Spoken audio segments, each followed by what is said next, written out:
Iberaval, la sociedad de garantía con más socios de España, te ofrece Compromiso.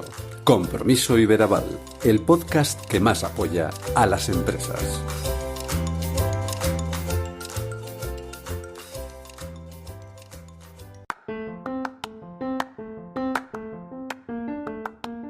Superamos el Ecuador de 2021 y llegamos al séptimo episodio del podcast de Iberaval. En él vamos a tocar diferentes materias de interés. Para empezar, nuestra acción en una de las comunidades autónomas, La Rioja, en la que somos la sociedad de garantía de referencia. Lo haremos a partir del apoyo, del testimonio de nuestro director allí, Miguel Ángel Gordillo. De igual manera, trataremos junto al director de marketing de Omagua, una de las consultoras medioambientales que más está creciendo en España, cuestiones de interés como la aplicación de la sostenibilidad en las empresas, algo que va a marcar la financiación a medio plazo en muchas compañías, pero también la medición de la huella de carbono, que también se irá generalizando entre las pymes españolas. Para finalizar, hablaremos con Ruth Villamagna, quien desde hace 10 años trabaja en Londres y se ha convertido en un referente en el ámbito de la pintura de elementos cinematográficos. Esta leonesa villabrágima ha trabajado para algunos de los más grandes directores de cine de las últimas décadas, como Tim Burton, Guillermo del Toro o Wes Anderson, y además ha sido parte activa de grandes producciones como la última saga de Star Wars, y en los últimos meses ha trabajado para dar forma a las guitarras del último videoclip de Coldplay, Higher Power.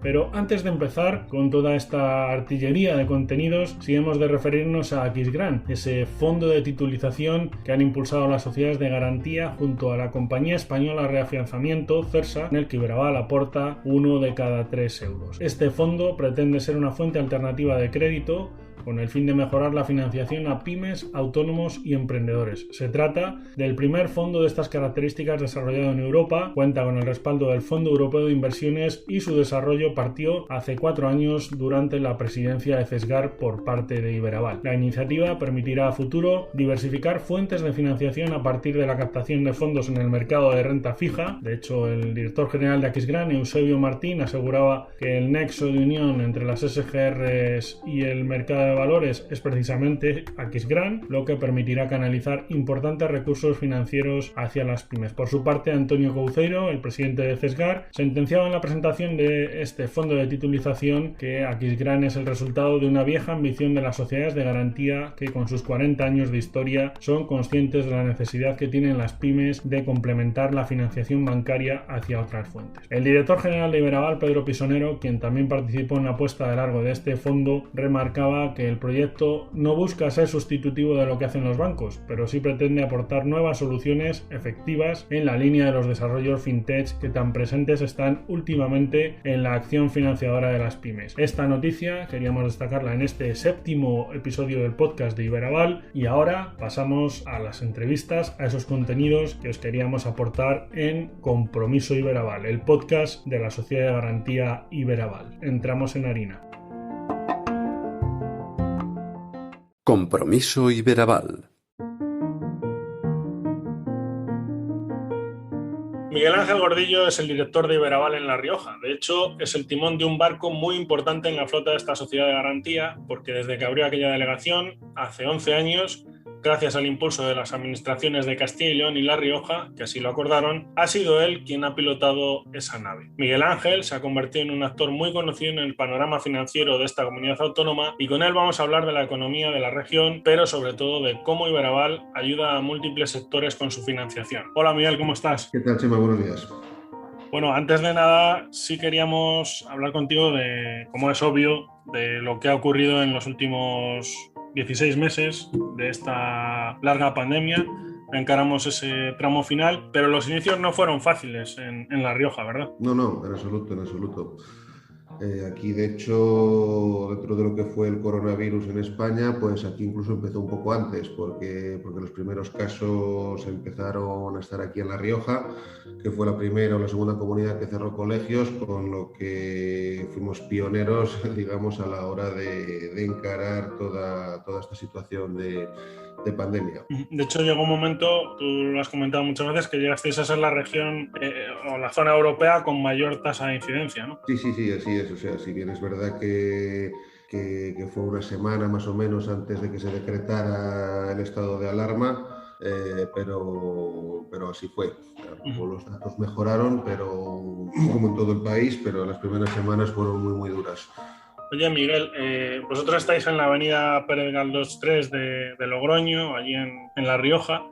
Cuéntanos cómo han sido estos meses, porque a pesar de todo, una sociedad de garantía como Iberaval, que por si no lo saben los oyentes, tiene una condición, podríamos decir, contracíclica, o sea, cuando hay más problemas es cuando mayor actividad o mayor apoyo tiene que brindar a las pymes. Cuéntanos si ha sido así, entiendo que sí, ¿no? En Iberaval, en La Rioja. Sí, así es. O sea, continuando con lo que comentas, o sea, nosotros como entidad financiera que somos, nuestra prioridad y actividad es dar acceso a la financiación. Entonces, en ese sentido, siempre lo hemos tenido muy claro y quizá esa claridad de ideas, de saber lo que hacemos, de saber a dónde vamos, pues nos permitió desde el primer momento pues tener todas las ideas muy claras y saber lo que teníamos que hacer, que no era otra cosa pues que dar apoyo a nuestros clientes y a las pymes y autónomos. Las características, por decirlo de alguna manera, sí sé que la operación media en La Rioja ha estado en estos 16 meses en torno a los 90.000 euros, pero digamos que ha sido el perfil habitual de empresas las que han acudido a Iberaval, porque sí entiendo que, por ejemplo, el tipo de financiación, el circulante ha cogido mayor peso por condiciones obvias, ¿no? Pero el tipo de empresas, digamos que es muy estándar, ¿no? En Iberaval, en La Rioja, ¿o no? Correcto, no. O sea, nosotros sobre todo, o sea, pymes y autónomos y pymes empresas pequeñas, o sea, es lo que es nuestro target de mercado. Sí que es verdad que a raíz de la situación de pandemia, pues nos posibilitó incrementar nuestra cifra de negocio, donde no solo atendimos a nuestros clientes, sino también captamos nuevos clientes, probablemente pues en base pues a ese servicio y a esa rapidez y agilidad que nos caracteriza como empresa pequeña que somos. De hecho, por los datos que tengo aquí a mano, son 31,3 millones de euros en los 15 primeros meses de pandemia. Ojalá se acabe pronto, también hay que decirlo, ¿no? Por todo lo que ha conllevado. Y ha habido un importante, como tú señalas, crecimiento en número de socios.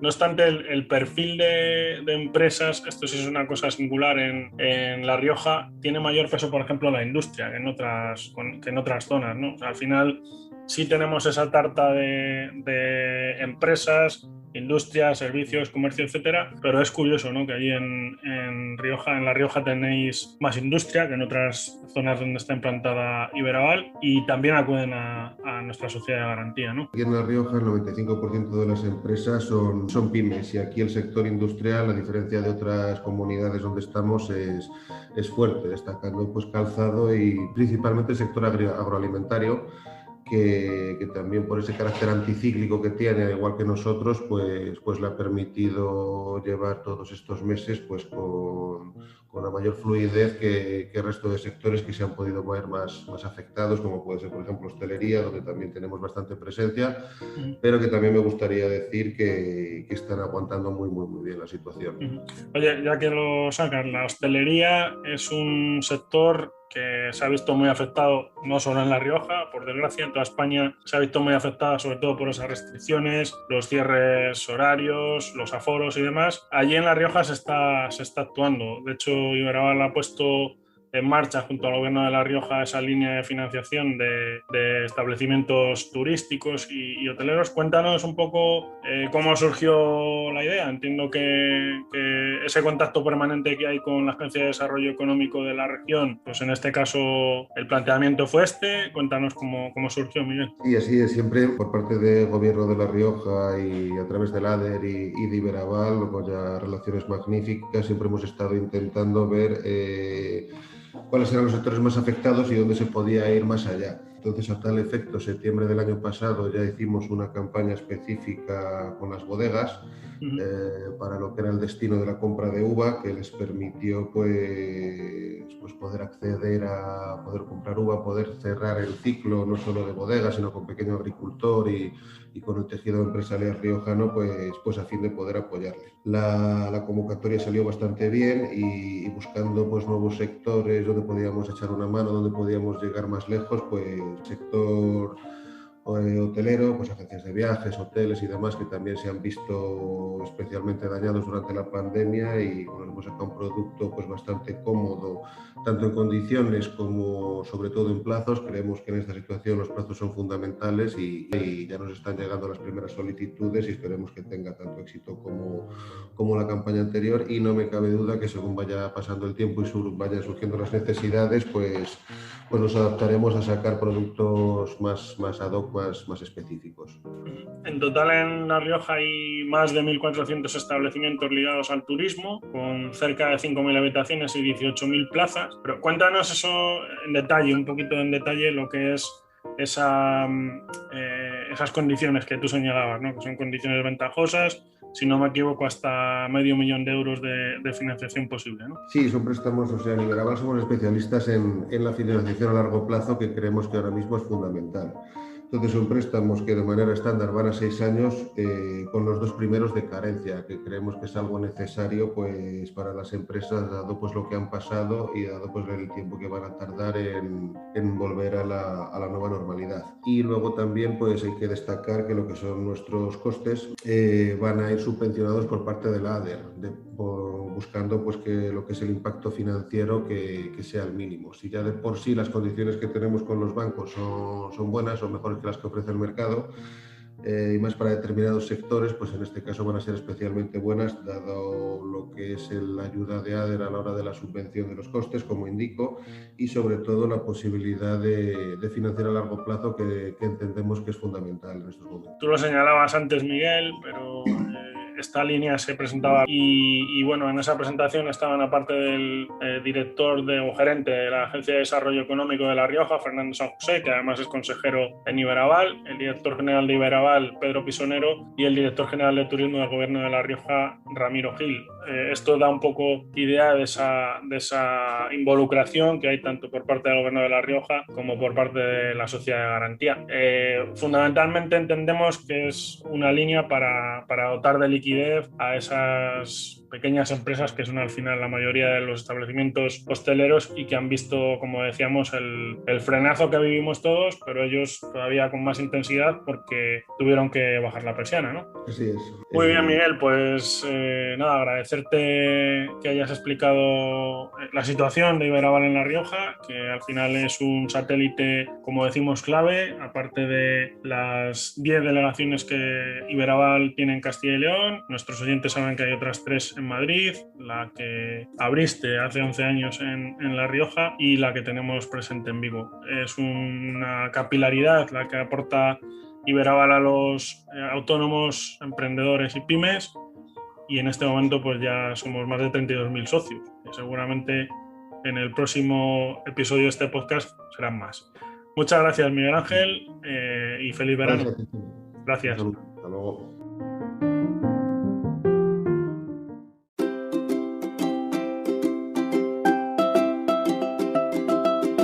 Compromiso Iberaval.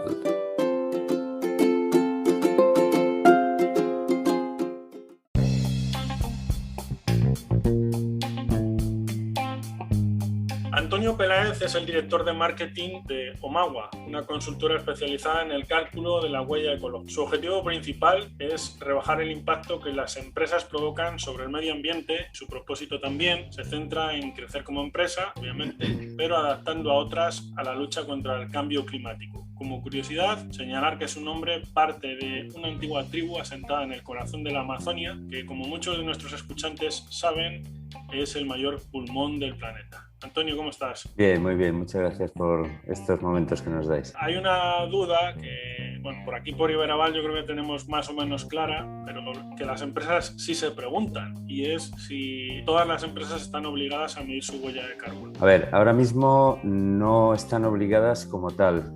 Se acaba de aprobar la ley de cambio climático y, bueno, ahora las empresas que están obligadas son todas aquellas que están sujetas a los informes de información no financiera. Empresas que tienen ya un tamaño medio grande o unas facturaciones superiores a los 20 millones de euros. Si bien este público está más concienciado con la lucha contra el cambio climático, y empresas más pequeñas que también están concienciadas en ello, lo utilizan como una herramienta de marketing y comunicación hacia su público.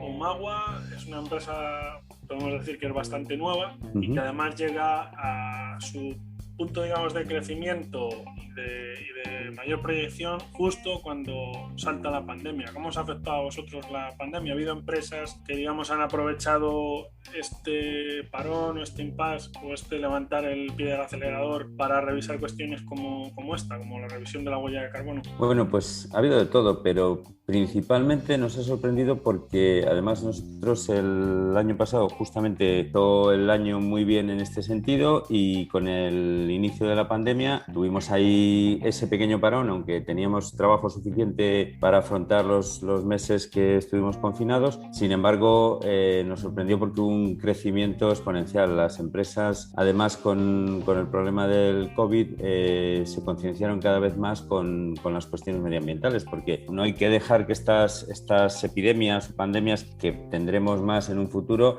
también están influenciadas por el cambio climático. Entonces hay una conciencia general en eso. La gente también se ha retraído un poquito en algunos temas que a lo mejor antes eran más superfluos, y se ha concienciado más con los temas medioambientales.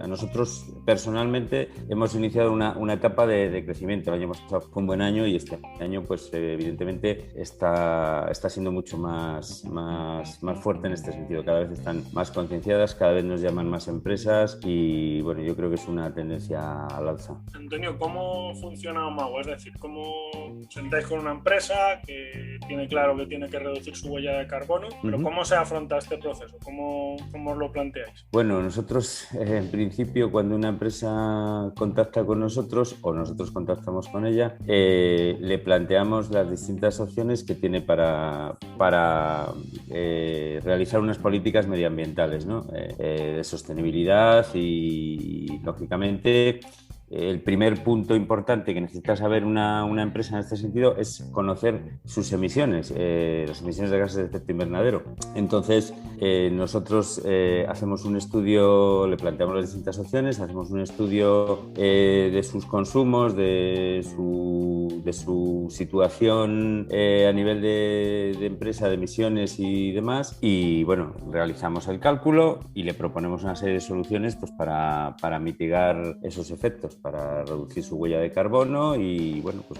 con el tiempo llegar al objetivo de la neutralidad de carbono cero. Y hay diferentes fórmulas. Se trabaja, digamos, por parte de las propias empresas en esa reducción de consumos, por ejemplo, energéticos, o de emisiones a partir de desplazamientos, pero también hay otras fórmulas, ¿no? Como la compensación. ¿En qué consiste esto, Antonio? Bueno, la compensación se puede producir de dos maneras.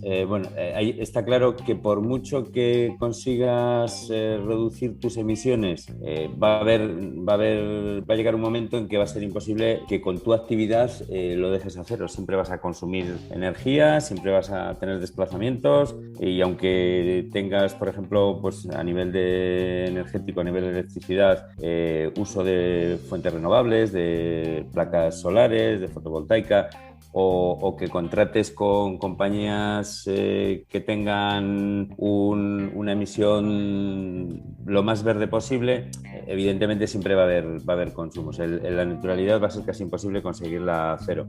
Entonces hay una fórmula que es comprar derechos de emisión, porque hay empresas que se plantean el realizar un bosque, por ejemplo, ¿no? Pero bueno, esos proyectos en España tienen que estar sujetos a las directrices del Ministerio y son ciertamente complicados. La solución más fácil, aunque sea costosa, es la compra de derechos de emisión. Parece que los tiros en cuanto a políticas de apoyo a empresas por parte de la Unión Europea, esos fondos Next Generation y demás, van por cuestiones como la sostenibilidad. Entiendo que al final, para una empresa como la vuestra, pues son otro empujoncito, ¿no? Se nos abre un objetivo mucho más amplio porque, lógicamente, también la ley de cambio climático que se acaba de aprobar en España va a exigir determinados temas, pues, por ejemplo, a nivel de administraciones, la compra verde, a nivel de las empresas van a tener que cumplir esos objetivos de descarbonización para poder acceder a contratos con las administraciones públicas.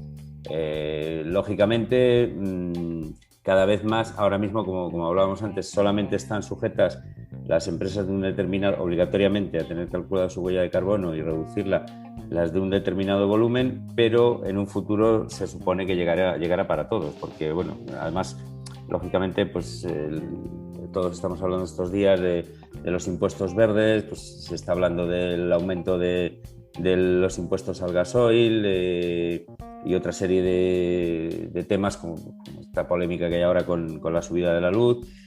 Lógicamente, aparte de un objetivo de marketing o de comunicación a nivel de sus clientes, también va a ser un objetivo económico, lógicamente. Oye, quizá deberíamos haber empezado por esto, pero bueno, yo sí que quería que la gente se situara y conociera un poco la función que lleva a cabo Omagua. Pero cuéntanos cómo surge la empresa, que es una empresa que está a caballo entre Palencia, Madrid y Granada, y que, como algún político por aquí decía, está vertebrando el territorio a tope, ¿no? Sí. Bueno, la empresa surge, Andrés, la otra parte de la empresa, el socio que es el CEO de la empresa, nos conocemos en Palencia porque él como consultor medioambiental trabajaba en un proyecto con el Ayuntamiento de Palencia y en concreto el plan estratégico. Él estaba dirigiendo ese proyecto y nosotros, que venimos del diseño gráfico y la comunicación, hicimos esa imagen del plan estratégico. Entonces nos conocimos, hicimos cierta amistad y bueno, pues cuando acabó ese proyecto, él es granadino, volvió para allá y al cabo seguimos colaborando en otros proyectos que él empezó allí en Granada.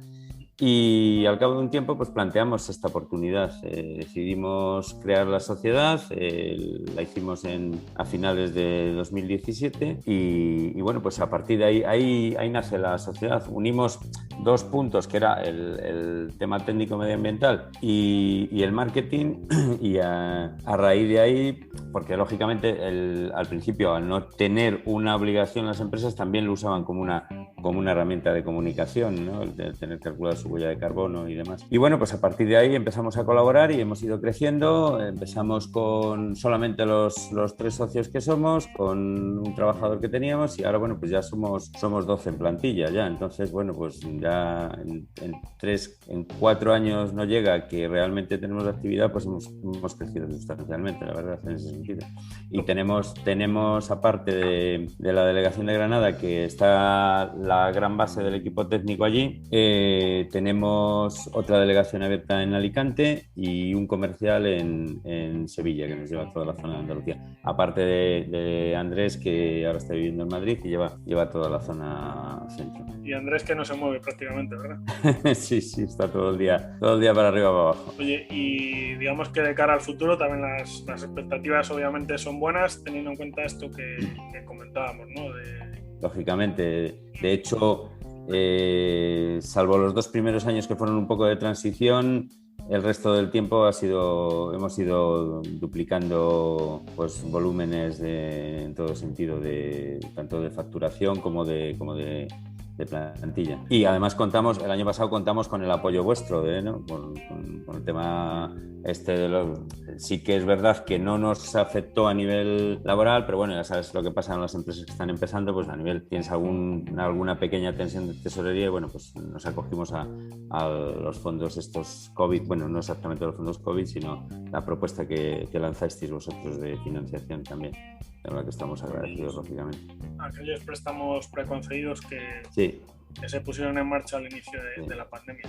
Oye, vamos a ir finalizando, Antonio, vale. Pero háblanos de esa medición de la huella de carbono de Iberaval, que al final es una, vamos a decir, circunstancia particular, porque entiendo que lo habitual es que midáis proyectos industriales. Iberaval es una entidad financiera, es verdad que fuimos la primera sociedad de garantía de España en plantearse este objetivo, pero ¿qué tipo de perfil soléis tocar y cómo fue la experiencia de Iberaval? Bueno, nosotros tenemos dos áreas de trabajo, que son, por un lado, las empresas privadas y, por otro lado, las administraciones públicas. A nivel de administraciones públicas, no hemos hecho algún proyecto de cálculo de huella de carbono, pero también nos hemos enfocado más en planes de adaptación al cambio climático, planes estamos realizando varias agendas urbanas, que es el siguiente paso que están dando las administraciones públicas. Y a nivel de empresas, pues bueno, tocamos todos los sectores.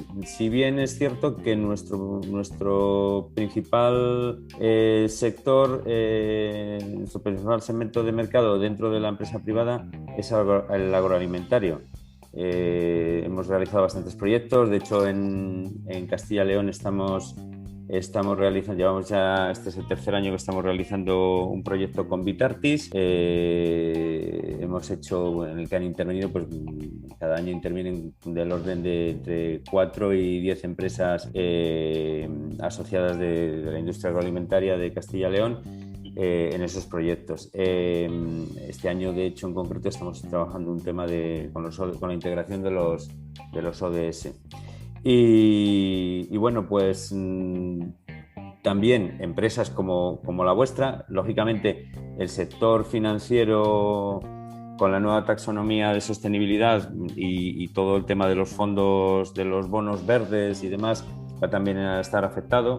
Habéis sido bastante pioneros en este sentido. Hay algunas entidades grandes, pues tipo la Caixa o el BBV o Santander, que tienen ya su huella de carbono calculada, pero bueno, a nivel de empresas, ya te digo, tocamos de todo. Por ejemplo, el año pasado calculamos la huella de carbono de Aquaval, Valladolid, el Servicio Municipal de Aguas. Bueno, pues estamos tocando todos los sectores. En Andalucía trabajamos también con el sector hídrico, con las filiales andaluzas del Grupo Suez.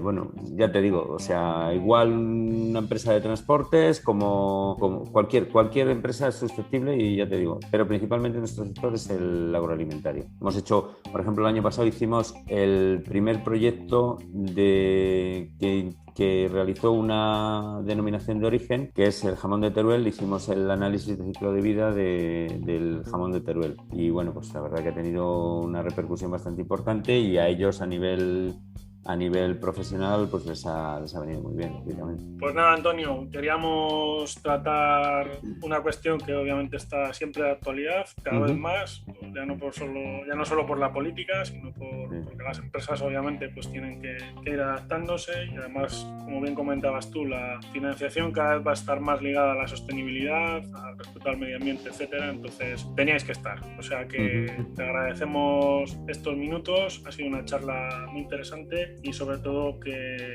esto sirva para esas empresas que tienen la duda de si sí o si no, pues nunca está de más.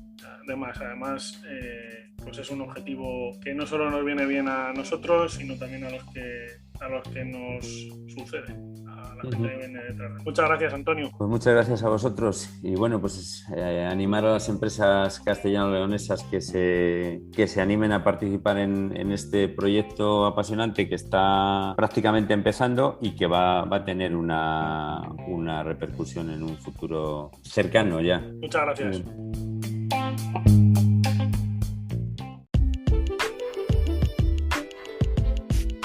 Compromiso Iberaval.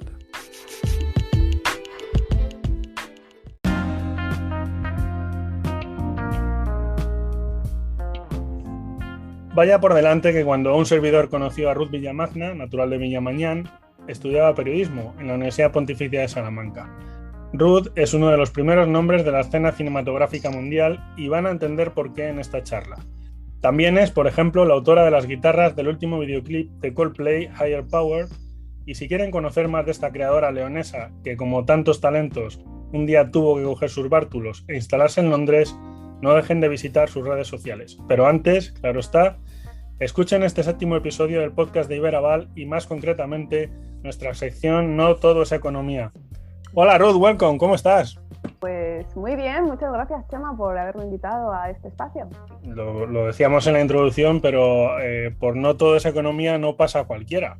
¿Qué hace una chica como tú en unos macroestudios como Warner Bros? Cuéntanos, una chica de León en Londres y en una de las primeras multinacionales del mundo del cine. ¿Qué haces allí? Pues es una muy buena pregunta porque años atrás yo jamás me habría imaginado que iba a estar trabajando en lo que trabajo y dónde trabajo, ¿no? Yo soy pintora de criaturas, de puppets y de props, que los props son elementos de atrezo, y trabajo, pues como tú bien dices, en grandes producciones de Hollywood. Yo trabajo en Londres, entonces son producciones que externalizan sus servicios y vienen a rodar a Londres. Entonces he tenido la fortuna de dar en el lugar adecuado, ¿no? de todo lo que es Europa, el satélite más importante, y allí estamos desde hace 10 años. Para quien no siga tu obra, Ruth, algo que le recomendamos hacer, por cierto, les contaré que sus creaciones han formado parte, por ejemplo, del Laberinto del Fauno, Lo Imposible, Frankenweenie, Maléfica o Guardianes de la Galaxia. Casi nada. Voy a decirlo a calzón quitado. Dado que muchas películas de estas nos han hecho soñar y emocionarnos, vaya pasada formar parte de estos proyectos, ¿no? Es una pasada, sobre todo los más icónicos. Cuando me llamaron para la saga de Star Wars, la última saga de Star Wars, la verdad es que te impone muchísimo porque sabes que hay muchísima expectación alrededor, ¿no? Y un fenómeno fan muy, muy bestia. Y no solo con Star Wars, pues con prácticamente todas las que has dicho, ¿no? Porque ahí está Tim Burton, está Guillermo del Toro, está Wes Anderson, hay gente muy importante que realmente impone y nunca te imaginas, nunca es un sueño trabajar para ellos porque es como demasiado, ¿no? Es como muy grande, pero bueno, cuando estás ahí te das cuenta de que al final yo lo que hago es trabajar dentro de un equipo muy muy grande de gente y eso tampoco te hace sentir muy grande, es decir, tampoco te hace sentir muy pequeñito, pero eres muy consciente de tu lugar. Uh-huh. Este conjunto o esta saga de películas, por ejemplo, de Star Wars, te lo iba a preguntar más adelante, pero ya que lo has sacado tú, Ruth, mueve muchísima producción, mueve muchísima gente, lo estás comentando. ¿Cuál puede ser el equipo de una de estas grandes producciones? Mucha gente, ¿verdad? Muchísima gente. En una película de estas dimensiones, que suelen ser unos 200 o 300 millones de presupuesto, pues entre el equipo de rodaje y el equipo de taller, de todos los que trabajamos detrás de las cámaras, podemos llegar a ser 1000 personas. Es una barbaridad. Y no te das cuenta de la dimensión porque, claro, cada ratita de taller trabajamos en nuestro taller con nuestro equipo. En los rodajes, pues de vez en cuando te pasas por allí y ves cosas, pero hasta que no llega, por ejemplo, una fiesta fin de rodaje en la que pues, vamos todos allí a celebrar que hemos terminado la película y que todo ha salido bien, pues no te das cuenta de la dimensión de cantidad de gente que hay. Esas fiestas de fin de rodaje, estáis también con las macroestrellas, porque al final sí tendrás también contacto, ¿no? Con ese actor al que le fabricas un arma o ese director, por ejemplo, hablabas de grandes directores, por ejemplo Tim Burton. ¿Qué te dicen ellos? Pues en las fiestas te encuentras con las estrellas, a veces también vienen los directores y bueno, pues es el momento en el que pues te puedes acercar a alguien y charlar un ratito o bueno, algo muy breve porque obviamente somos muchos y cuando los vemos en las fiestas seguramente se sientan un poquito acosados porque en el set tú intentas ser profesional y nadie se acerca a hacerse una foto o a hablar con nadie, ¿no? Pero en la fiesta ya es como que está todo permitido, ¿no? De alguna manera. Y a Tim Burton, por ejemplo, pues lo hemos visto incluso en alguna fiesta más chiquitita, pues alguna fiesta de Halloween, que a él le gusta mucho, por lo obvio. Wes Anderson vino al set de rodaje a conocernos a todos, nos estuvo saludando a todos. La verdad es que es muy, muy interesante ese acercamiento, que es muy, muy breve, y que igual la gente piensa que tienes más contacto con los famosos, con los actores, con los directores, pero que bueno, a mí ya, pues imagínate, una chica de Villamañana, pues ¿qué te voy a contar? Me puedo imaginar, Ruth. Oye, cuéntanos como una periodista o comunicadora audiovisual. Yo ya he dicho que te conocí en Salamanca, donde estudiamos los dos. ¿Cómo una chica como tú se ha convertido a base de enorme esfuerzo? Porque entiendo que en la industria del cine, como en prácticamente casi todo, nadie regala nada. ¿Cómo te has convertido en eso que decía yo al principio? que seguro te has sonado exagerado, pero para mí no lo es. Eres todo un referente dentro de la industria del cine. Bueno, muchísimas gracias por eso, pero pues me he convertido en una profesional de lo que yo hago gracias pues a lo que cualquier persona que trabaja en cualquier profesión sabe que se consigue a base de esfuerzo, de trabajo. También tienes que tener confianza en ti mismo y arriesgar un poco, ¿no? Porque cuando yo me fui a Londres, me fui un poco con una mano delante y una detrás, sin conocer a nadie, con el idioma pues de aquella manera, y te vas un poco a la aventura. Y además, pues yo ya tenía mis 30 y pocos, quiere decir que no era ya una niña y piensas que, bueno, que igual hay cosas que no harías o que sí harías, pero tienes muchas dudas. Y todas esas cosas en conjunto, ¿no? Pues son las que hacen que te lances a la aventura y luego que a la larga, pues con mucho esfuerzo y mucho trabajo, pues te vayas convirtiendo en la profesional que soy ahora y me digo profesional sin querer darme demasiados aires, pero es que realmente el mundo donde yo me muevo es muy competitivo, el mundo del cine realmente es muy complicado meter cabeza y aquí en Londres no es muy fácil ver a no ingleses trabajando en donde yo trabajo, entonces sí que tienes que ser casi la mejor. Ruth, recopilando un poco, porque yo tengo que decir que te perdí la pista en algún momento, luego ya te sitúo otra vez de nuevo, pero tú has vivido, lo señalabas también ahora, en León, Salamanca, Madrid, Barcelona. ¿Se puede decir que eres una auténtica trotamundos y has encontrado tu sitio en Londres o no? ¿O piensas que esto puede variar? Igual te vemos en Los Ángeles. ¿Cómo lo ves? Con el Brexit yo tenía mis dudas, pensaba que quizás las producciones empezaran a levantar el vuelo de aquí, pero está pasando todo lo contrario. Ahora mismo hay muchísimo trabajo en Londres, cada vez los estudios de cine están expandiendo, se están construyendo nuevos estudios, nuevos platós, entonces en principio supongo que este es mi lugar, pero si me he ido una vez, pues supongo que me podría ir otra más. Al final yo estoy aquí para trabajar, aunque también vivo aquí, y si lo que empieza a escasear es el trabajo, pues obviamente me tendría que ir a otro sitio. Los Ángeles, ahora mismo el tema de los papeles creo que es para tomarlo en serio, ¿sabes? Para pensárselo. Pero bueno, yo no le digo que no a nada, quién sabe. Quién sabe, efectivamente. Hablábamos antes de la saga Star Wars y tú también estuviste a puntito de entrar en otro ecosistema, por llamarlo de alguna manera, que fue el del hobby. Cuéntanos por qué aquello no resultó, ¿qué pasó? Pues precisamente hablando de papeles y de visados, cuando intenté entrar en el hobby yo tenía un contacto y tiré de él, pero el contacto me incidió mucho en que yo tenía que conseguir los papeles por mi cuenta. En Madrid, que era donde yo vivía entonces, estuve moviendo cielo y tierra, no vi la opción y bueno, pues mi pareja y yo nos fuimos a Nueva Zelanda a la aventura, sabiendo que era muy arriesgado y bueno, efectivamente al final no lo conseguimos por tema de papeles y nos tuvimos que volver y bueno, el plan B siempre fue Londres y aquí nos vivimos, pero aunque se pueda entender como un fracaso, ¿no? Por no haber conseguido lo que yo quería en ese momento, que era trabajar en el Hobbit, pues unos meses después estaba trabajando para Tim Burton en Frankenweenie y Nueva Zelanda es un país increíble, nos pegamos una aventura maravillosa. Efectivamente, tuviste un 2x1, ¿no? Oye, Ruth, has trabajado, lo señalabas tú antes también con el tema de esas fiestas de final de rodaje. Estaría bien estar en alguna, lo dejo caer, ¿vale? Pero has trabajado codo con codo con esos directores que tú señalabas, con gente como Wes Anderson, como Guillermo del Toro, Tim Burton, JJ Abrams, que son realmente muy conocidos por el gran público. Más allá de lo que tú haces, que digamos... también lo has señalado en tu pequeño taller, trabajando aquello que se te solicita y tal. Ese feedback, digamos, de los directores, ¿lo recibes?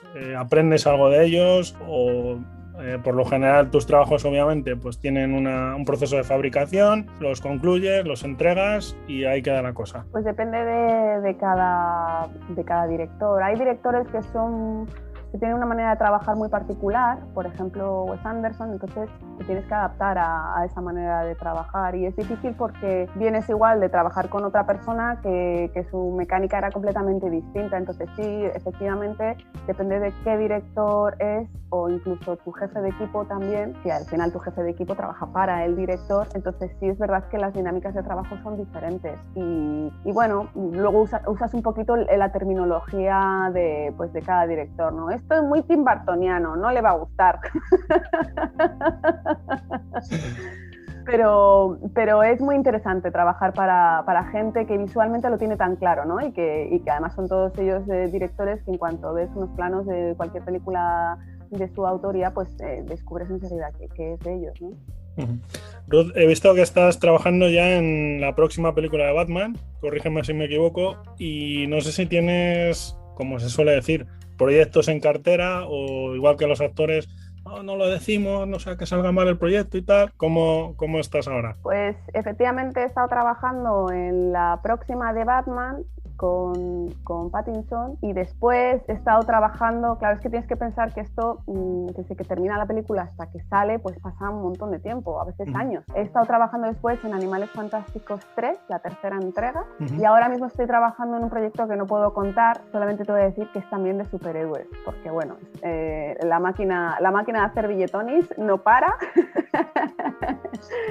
y aunque nos quejemos mucho de que no hay originalidad, etcétera, etcétera, bueno, a mí me da de comer y estoy encantada. Pues nada, estaremos pendientes de los títulos de crédito, tendremos que ver todos los títulos de crédito de las películas de superhéroes. Hay mucha gente ahí, es muy aburrido quedarse los títulos de crédito. Por eso lo digo. Bueno, Ruth, oye, hemos tocado la parte más cinematográfica. Yo no sé si tú sabes, yo soy muy musiquero, de hecho más musiquero que cinéfilo, en mi caso, ya lo siento, pero al enterarme que eras autora de esas guitarras futuristas que aparecen en el último y exitoso vídeo de Coldplay, el videoclip de Higher Power, permíteme que te diga que sentí un orgullo muy especial, pero vaya experiencia, ¿no? O sea, cuéntanos cómo ha sido esto, porque claro, yo cuando vi en tus perfiles de redes sociales las mismas guitarras que había visto en el vídeo, que justo lo había visto por la mañana, y digo, pues esto lo he visto yo en algún sitio, y efectivamente eran las guitarras del último vídeo de Coldplay hechas por Ruth. Cuéntanos cómo fue esta historia. Pierre Boana, que es un jefe de departamento de props que me llama muy a menudo para trabajar con él, me llamó un día, me dijo que tenía un proyecto muy bonito y cuando me contó para qué era y me enseñó las guitarras, que las tenía que pintar, fue como wow. Además las ha diseñado Patrick Tatopoulos, que es un diseñador súper famoso, súper reconocido en el mundo del cine, que la gente que sea un poco cinéfila lo reconocerá, y fue un trabajo increíble. Y cuando las guitarras se fueron, son esos trabajos que sabes que van a ser muy chulos, que van a gustar mucho y que van a ser la bomba. Y sentí mucho orgullo por trabajar para Coldplay, porque bueno, es una banda, desde luego, es una leyenda al final, ¿no? Bueno, si te sirve, en fin, de guía, tiene 19 millones de suscriptores en su perfil de YouTube, o sea, te puedes hacer una idea de la gente que va a ver tus guitarras. Wow. Tus guitarras, ¿eh?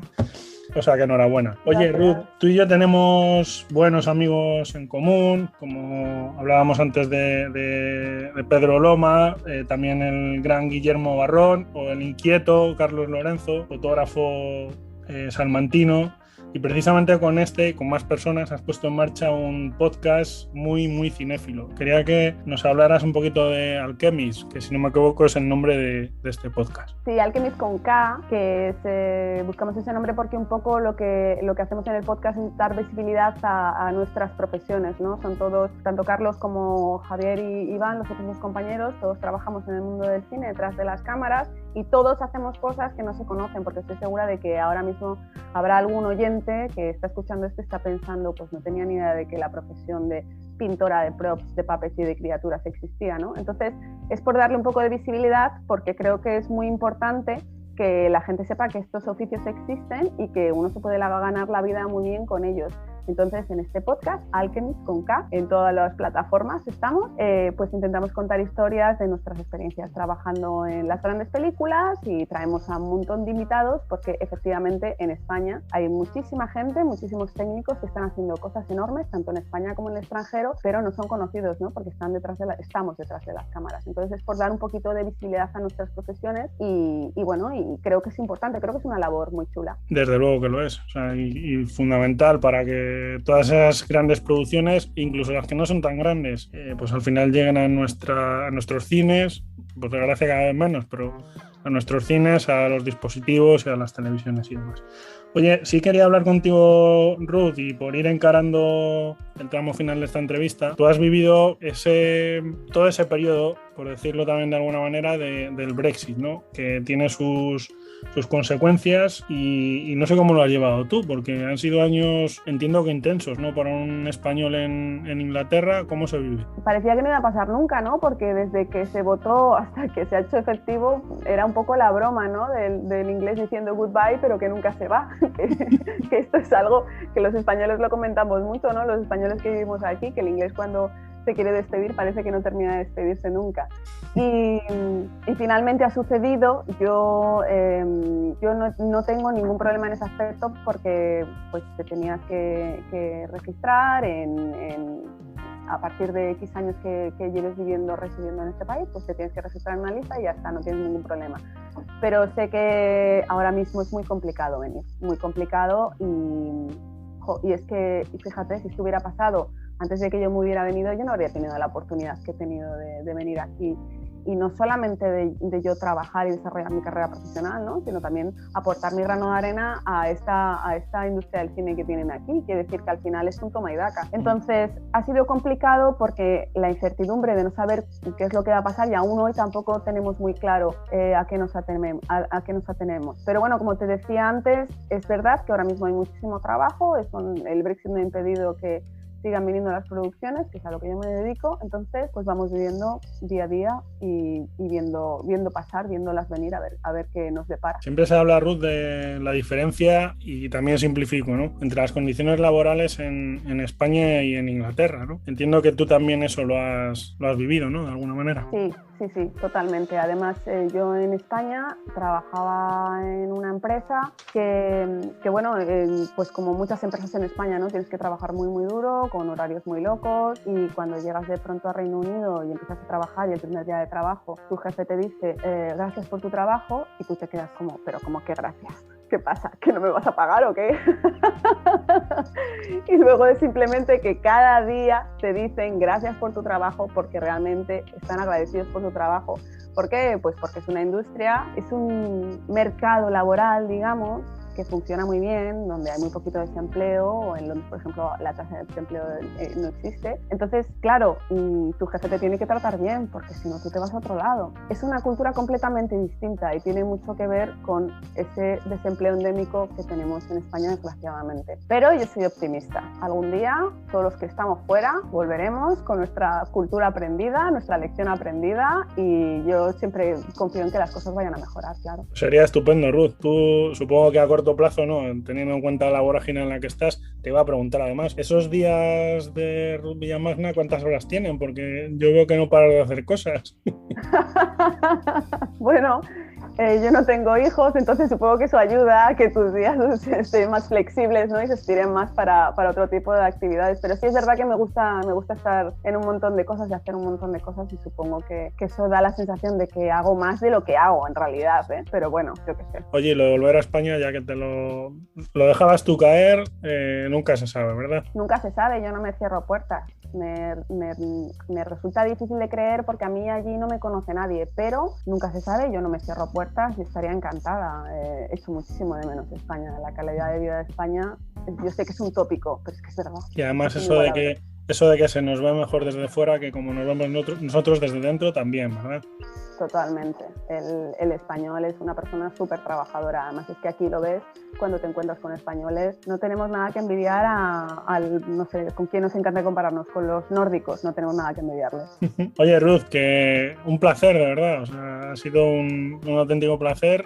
Siempre nos gusta, ya lo he dicho al principio, pero porque es totalmente cierto, nos gusta tener a gente que destaca en sus profesiones. Intentamos que, más allá de lo que es el podcast, que es eminentemente económico, pues se toquen otras cuestiones. Y, jolín, contar con una chica como tú de Villamañán, de la provincia de León, en uno de los grandes estudios, y seguramente con una trayectoria a futuro todavía mejor, pues no podías faltar en el podcast de Compromiso Iberaval. O sea que muchísimas gracias. Muchísimas gracias, Chema, por haberme invitado, y un saludo a todos los oyentes. Gracias. Y hasta aquí este 7º episodio de Compromiso Iberaval. Ojalá haya sido de vuestro interés y nos escuchamos en una próxima edición de nuestro podcast. Hasta siempre. Has escuchado el podcast de Iberaval, tu sociedad de garantía.